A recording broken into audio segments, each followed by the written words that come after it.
Good morning. I'm sure that Pastor Wilson's question was very valid. Did you finish shopping? Did you finish your decorations? Some of the people said, no, we're still doing it. I was watching you on that. And I think that Christmas is probably one of the most exciting seasons in the year. Do you believe that? Yes. Even for more than the adults, the children desperately wait for Christmas. For all good reasons, for candies, for cake, for the presents under the Christmas tree. And many adults wait for this season for holidays, bonuses, decoration, family time, or vacation. And I'm sure that Christmas, is a good time for everybody. But it's also, Christmas is a time for waiting. And I do remember when we were growing up, we would wait for Christmas because that was the time of year we would get new clothes. We were 4 in the family, and all of us would get new clothes. So we would just wait one whole year, like, okay, we're going to get new clothes and wear them for Christmas. I don't know about you, but what do you feel of waiting? In our everyday life, we wait. We wait for the traffic signal. Like sometimes we really hate to do that. Stand in the line, queue for a ticket. You stand for commercials. You stand when you're watching something. Suddenly, one commercial comes and you have to wait. Just waiting so much. Sometimes, but I think waiting is not too bad too. It's good sometimes to wait. Why? Because I feel that sometimes waiting is good. And I keep teasing my wife a lot, and we have this nice, good friendship. And one of my favorite lines, what I have for is, so what are you waiting for, Christmas? And then, not a very original one, but soon I discovered that she started using that back on me. So I had to really come up with a new phrase. So every time she says, what are you waiting for, Christmas?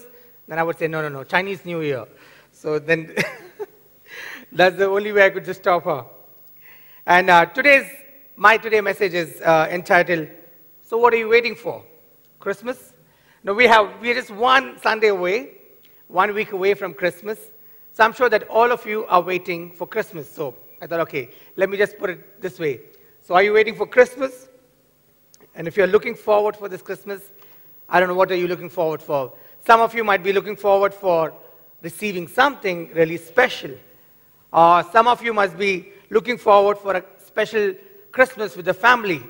And all of us has some expectations about Christmas. And I feel that all of this is good. There are times that time seems to just run. I don't know how many of you feel that 2011 just went away like that. 10. Was it fast? 10 is okay. Do you think that, how many people think it was very slow for you? 2010 was not really fast. Okay, everybody thinks it just went fast. Now, there are times when we feel that God starts moving things really fast, and then the other times that you feel that God is really moving very slow. If you go back to the Bible, in the history of Israel, they were under a bondage for almost 400 years.